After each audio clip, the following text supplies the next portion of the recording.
আসসালামু আলাইকুম রহমতুল্লাহ বরকাত। বরাবরের মতো নতুন একটি ভিডিও নিয়ে আসলাম, শিক্ষণীয় বিষয়। অবশ্যই ভিডিওটি কাটবেন না, শেষ পর্যন্ত দেখবেন। দেখেন, আমরা মাইক্রোফোন এভাবে আর না লাগাই।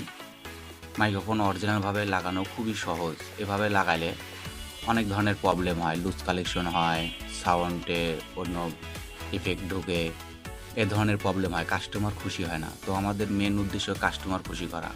কাস্টমারের যদি মন মতো আমরা কাজ করতে পারি তাহলে অবশ্যই ইনশাল্লাহ আমাদের কাজ বেশি হবে, ইনকামও বেশি হবে। তাই সব বিষয়ে মাথায় রাখতে হবে আর নিজেকে প্রতিনিয়ত আপডেট করতে হবে। তাই অবশ্যই ভিডিওটি না কেটে সম্পূর্ণ দেখবেন যে আমরা এই কাজটি কিভাবে সমাধান করি। একবার সেম অরিজিনালের মতো করব, হটগান ছাড়া। কারণ হটগান দিয়ে কাজ করতে গেলে হিটে আমাদের মাইক্রোফোনটি নষ্ট হয়ে যায়। তাই সর্বপ্রথমে আমরা সুন্দর করে ওয়াশ করে নিব এবং সুন্দর করে সোল্ডারিং করে নেব। আর আমাদের ভালো একটি গাউন্ড লাইন আমরা ঘষে বের করে নিব। কারণ এই গাউন্ড রাউন্ডে আমরা সোল্ডার পেস্ট দিয়ে আমরা মাইক্রোফোন লাগানোর চেষ্টা করব। অবশ্যই দেখবেন আমরা কিভাবে লাগাই। আপনারা সেমভাবে প্র্যাকটিস করবেন, অবশ্যই ইনশাল্লাহ কাজটি সমাধান হবে 100%।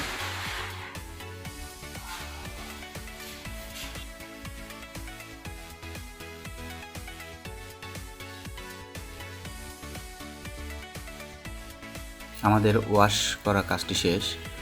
আমরা এখন হালকা করে পেস্ট দিয়ে নিব।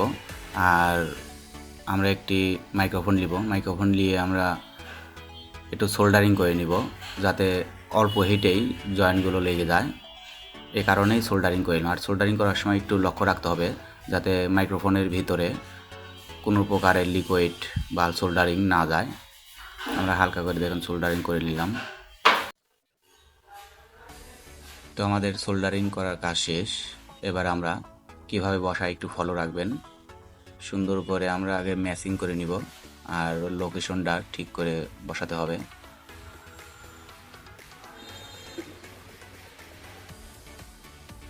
তো আমরা লোকেশনটা বসানোর কাজ শেষ।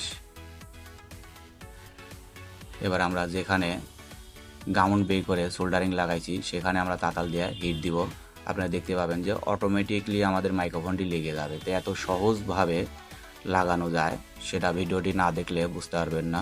তো আপনারা দেখতে পাচ্ছেন যেখানকার জিনিস সেখানে অটোমেটিক চলে গেছে। আমাদের কাজটি কত সুন্দরভাবে নিখুঁতভাবে লাগানো কাজটি শেষ। যদি এভাবে আপনারা লাগান তাহলে আপনাদের কাস্টমার অবশ্যই ইনশাল্লাহ বৃদ্ধি হবে, কম হবে না। আপনারা দেখুন, আর এই মাইক্রোফোনটি নিখুঁতভাবে কাজ করবে। আর আমরা যদি জাম্পার করে লাগাতে যাই অনেক ধরনের প্রবলেম হয়, লোকেশন ঠিক হয় না, তারপরে অন্য অন্য নয়েজ ঢুকে ইত্যাদি অনেক ধরনের প্রবলেম, কাস্টমার কথা বলে মজা পায় না। তো অবশ্যই ভিডিওটি যদি ভালো লাগে লাইক কমেন্ট শেয়ার করবেন আর চ্যানেলটির পাশে থাকবেন। এবার আমরা একটু ফিনিশিংয়ের কাজ করব। আমরা যেখানে রাং দিয়ে সোল্ডারিং করছি সেখানে আমরা কিছু লিকুইড দিব। লিকুইড দেওয়ার পর আমরা হিট দিয়ে শুকাই দেব, যাতে পরবর্তীতে ওখান থেকে কোনো ধরনের প্রবলেম না হয়, সাইড ইফেক্ট না আসে। তবে আমাদের কাজ সমাধান করার পর আমাদের সাইড ইফেক্টগুলো একটু নজর রাখতে হবে আর কাজগুলো ক্লিন করতে হবে। ইলেকট্রিক জিনিসের একমাত্র প্রবলেমই হলো, দেখেন আমাদের কাজটি কত সুন্দরভাবে অরিজিনালের মতো হয়ে গেল। তো আমি মনে করি একটি কাজ যতটা গুরুত্বপূর্ণভাবে ঠিক করেন, কাজটি সমাধানের পরে কাজটি পরিষ্কার করা ততটা গুরুত্বপূর্ণ। কারণ ইলেকট্রিক পার্টস কোনো ধরনের ফাঙ্গাস বা লিকুইড থাকলে কাজটি অবশ্যই প্রবলেম করবে। তাই অবশ্যই আমরা সতর্ক হব। আর এটা আমাদের জানা গুরুত্বপূর্ণ, ইলেকট্রিক পার্টসের শত্রুই একমাত্র ফাঙ্গাস। তো ফাঙ্গাসগুলো অবশ্যই ক্লিন করে রাখতে হবে। আর মাইক্রোফোনের ইনপুটের ভিতরে অনেক সময় লিকুইড যায়, সেই লিকুইডগুলো অবশ্যই চেক করে নেবেন।